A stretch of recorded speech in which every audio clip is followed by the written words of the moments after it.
Shri Swami Samarth. 26 February या रोजी महाशिवरात्री व्रत आहे. या व्रताच्या दिवशी कोणत्या स्त्रियांनी उपवास करू नये, व्रत करू नये आणि काय नियम पाळायला पाहिजे, संपूर्ण माहिती आजच्या व्हिडिओमध्ये आपण पाहणार आहोत. तर व्हिडिओ शेवटपर्यंत पहा. जर तुमची महादेवावर श्रद्धा असेल, भक्ती असेल तर प्लीज कमेंटमध्ये ओम नमः शिवाय लिहायला विसरू नका आणि चॅनलला नक्की सबस्क्राईब करा. दरवर्षी माघ महिन्यातील कृष्ण पक्षातील चतुर्दशीला महाशिवरात्री साजरी केली जाते. यावर्षी 26 फेब्रुवारी 2025 रोजी महाशिवरात्री आलेली आहे. तुम्ही वर्षभरामध्ये जितके काही सोमवार करता किंवा महादेवांची जी काही व्रत वैकल्य वर्षभरामध्ये आपण करत असतो, या सगळ्या व्रताचं पुण्य आपल्याला फक्त एक महाशिवरात्रीचे व्रत केल्यामुळे मिळत असते. त्यामुळे प्रत्येकाने महाशिवरात्रीचे व्रत जरूर केलं पाहिजे. गंगेच्या प्रत्येक थेंबा इतकी पवित्र ही महाशिवरात्रीची तिथी असते. ज्या मुलींचा विवाह जमायला अडचण येत आहे किंवा बऱ्याच दिवसापासून ज्या मुलींना स्थळ बघतायत, ज्यांना इच्छुक असा वर मिळत नाही किंवा मुलं जरी असली तरी पण ज्यांचा विवाह जमत नसला, त्यांना इच्छुक अशी वधू मिळत नसेल, तर त्यांनी सुद्धा महाशिवरात्रीचे व्रत जरूर करावं. लवकरच त्यांचा विवाहाचा योग सुद्धा जुळून येईल. महादेवाच्या पिंडीवर फक्त 1 तांब्या पाणी जरी अर्पण केलं, म्हणजे पाण्याचा आपण अभिषेक जरी केला किंवा 1 बेलाचे पान जरी वाहलं, तरी महादेव आपल्यावर प्रसन्न होतात आणि आपल्या मनातल्या सर्व इच्छा कामना पूर्ण करतात. महादेवाची पूजा करताना काही नियम पाळावे लागते. त्या नियमांचीच माहिती आता मी तुम्हाला देणार आहे. भगवान महादेव आणि माता पार्वती यांचा विवाह सुद्धा महाशिवरात्रीच्या दिवशी झाला होता. त्यामुळे या तिथीला खूप महत्त्व आहे. महाशिवरात्रीच्या दिवशी भगवान महादेवांना प्रसन्न करण्यासाठी महादेवाच्या पिंडीवर किंवा महादेवाच्या मंदिरामध्ये भरपूर गोष्टी अर्पण केल्या जातात. त्यामध्ये धोत्र्याची फुलं, पांढऱ्या रंगाची फुलं, त्याचबरोबर एरंडाचे फळ, तसेच बेलाचे फळ, बेलाची पानं, वेगवेगळ्या झाडांची पानं, फळं सुद्धा अर्पण केली जातात. महादेवांना रुद्राभिषेक करण्यासाठी दुधाचा वापर केला जातो, दह्याचा वापर केला जातो, पंचामृताचा त्याचबरोबर मधाचा सुद्धा वापर केला जातो.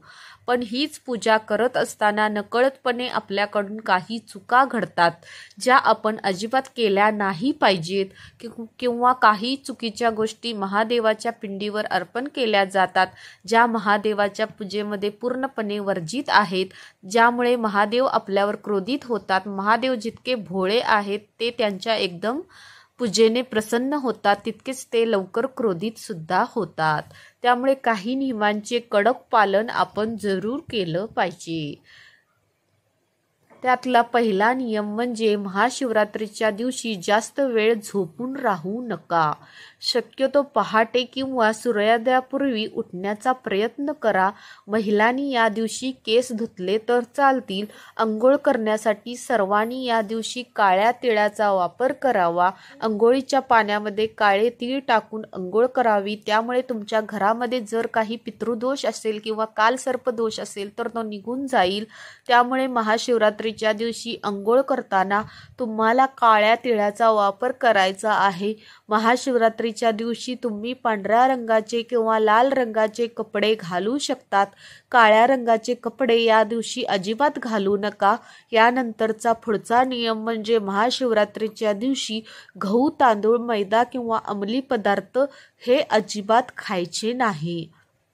ज्यांना एखाद्या पदार्थाचा व्यसन असेल त्यांनी महाशिवरात्रीच्या दिवशी करत असताना व्यसनी पदार्थ खाऊ नये. कोणत्याही गोष्टीचा व्यसन करू नये. मग व्रत असो किंवा नसो, व्यसन करणे आपल्या शरीरासाठी कधी घातक आहे. पण प्रत्येकाने आपापल्या आरोग्याची काळजी स्वतः घ्यायला हवी आणि व्यसन करणे टाळलं पाहिजे. यानंतरचा तिसरा नियम असा आहे, महादेवाच्या पिंडीवर हळदीचा आणि कुंकवाचा वापर अजिबात करू नये. कारण महादेवाची जी पिंडी आहे ती पुरुष तत्वाचं प्रतीक आहे. हळद आणि कुंकू हे सौभाग्याचे प्रतीक आहे. हळद महिला वापरतात आणि कुंकू सुद्धा महिला आपल्या पतीचं दीर्घायुष्य वाढावं म्हणून लावत असतात.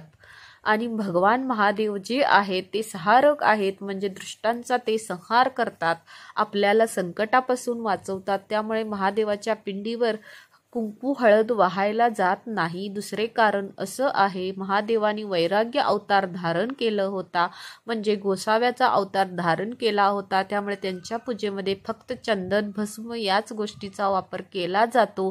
त्यामुळे महादेवाच्या पिंडीवर जर तुम्ही हळद कुंकू वाहत असाल तर या चुका इथून पुढे अजिबात करू नका. यानंतरचा चौथा नियम असा आहे, महादेवाच्या पिंडीवर जेव्हा आपण अभिषेक करतो, मग तो दुधाचा असो, दह्याचा असो, पंचामृत असो, पाण्याचा असो किंवा मधाचा असो, कोणत्याही गोष्टीचा जेव्हा आपण अभिषेक महादेवाच्या पिंडीवर करत असतो तर त्यासाठी तुम्ही दुसऱ्या एखाद्या भांड्याचा वापर करा किंवा आपल्याकडे जो तांब्या असतो त्याचा वापर करा, पण शंखाचा वापर अजिबात करू नका. शास्त्रानुसार शंखाचा वापर महादेवाच्या पिंडीवर अभिषेक करण्यासाठी पूर्णपणे वर्ज्य आहे. शिवपुराणातल्या एका कथेमध्ये असं सांगितलेलं आहे, शंखचूड नावाचा एक असुर होता, एक राक्षस होता आणि या राक्षसाचा वध महादेवानी केला होता. त्यामुळे शंखचा वापर महादेवांच्या पूजेमध्ये पूर्णपणे वर्ज्य आहे. तुम्ही जर आतापर्यंत कधी महादेवावर अभिषेक करण्यासाठी शंखाचा वापर केलेला असेल तर तुम्ही महादेवांच्या चरणी क्षमा करा आणि इथून पुढे अशी चूक अजिबात करू नका. तुमचा प्रश्न असा सुद्धा येईल की मग विष्णूच्या पूजेमध्ये किंवा महालक्ष्मीच्या पूजेमध्ये आपण शंखाला इतकं महत्त्वाचं स्थान का देतो? तर शंखचूड नावाचा जो असुर होता, तो राक्षस होता, तो भगवान विष्णूंचा भक्त होता. त्यामुळे विष्णूंच्या पूजेमध्ये शंखाचा वापर केला जातो. त्यानंतरचा पाचवा नियम असा आहे, महादेवाच्या पिंडीवर किंवा महादेवाच्या पूजेमध्ये तुळशीच्या पानांचा, तुळशीच्या मंजिराचा वापर अजिबात करायचा नाही. महादेवाच्या पूजेमध्ये तुळस पूर्णपणे वर्ज्य आहे. बरेच जण महादेवाची पिंड तुळशीच्या कुंडीमध्ये नेऊन ठेवतात, तिथे जाऊन पूजा करतात, पण असं अजिबात करू नका. तुळशीच्या कुंडीमध्ये महादेवाची पिंड अजिबात ठेवू नका, ते पूर्णपणे वर्ज्य मानलं गेलेलं आहे. ही चूक तुम्हाला टाळायचं आहे. महादेवाच्या पिंडीवर किंवा महादेवाच्या मंदिरामध्ये तुम्हाला चाफ्याची फुले, त्याचबरोबर केवड्याची फुलं, केतकीची फूल अजिबात वाहायची नाही. महादेवाच्या पूजेमध्ये या सर्व गोष्टी वर्ज्य मानल्या गेलेल्या आहेत. पुढचा नियम आहे तो आहे, हे नियम प्रत्येकाने केलंच पाहिजे. जेव्हा आपण महादेवाच्या पिंडीवर दुधाचा अभिषेक करतो, दह्याचा अभिषेक करतो किंवा पंचामृताचा अभिषेक करतो तर त्यासाठी तांब्याचं भांडं किंवा तांब्या अजिबात वापरायचा नाही. तुम्ही दूध, दही किंवा पंचामृत या पदार्थाचा अभिषेक करण्यासाठी एकतर स्टीलचा तांब्या वापरू शकता, पितळेचा तांब्या वापरू शकता किंवा चांदीचा एखादं भांडं वापरू शकता, पण तांब्या अजिबात वापरायचं नाही. कारण दूध, दही किंवा पंचामृत यासारखे पदार्थ जेव्हा आपण तांब्याच्या भांड्यात ठेवतो तर ते खराब होतात, त्यांचं विष बनतं. तर हे विष समान बनलेले पदार्थ आपण महादेवाच्या पिंडीवर वाहणं योग्य नाही. त्यामुळे तांब्याच्या भांड्याचा वापर शक्यतो महादेवाच्या पूजेमध्ये तुम्ही टाळला तर बरं होईल. आता तुम्हाला असा सुद्धा प्रश्न पडू शकतो की जेव्हा आपण महादेवाची पूजा करतो तेव्हा माता पार्वतीची सुद्धा पूजा करा, असं आवर्जून सांगितलं जातं. यानंतर पुढचा नियम असा आहे, महादेवाच्या पूजेमध्ये महाशिवरात्रीला आपण बऱ्याच साऱ्या गोष्टी अर्पण केलेल्या असतात, त्यामध्ये काही गोष्टी खाण्यायोग्य सुद्धा असतात. म्हणजे महादेवाच्या आवडीचे नैवेद्य आपण तिथे अर्पण केलेले असते. दुसऱ्या दिवशी जेव्हा आपण महाशिवरात्रीची व्रत सोडतो, म्हणजे व्रताचे पारण करतो, तर नैवेद्यामध्ये आपण जे जे पदार्थ अर्पण केलेले असतात ते अजिबात खायचे नाही. महाशिवरात्रीच्या पूजेमध्ये जे नैवेद्य आपण दाखवलेले असतात ते खाणं वर्ज्य आहे.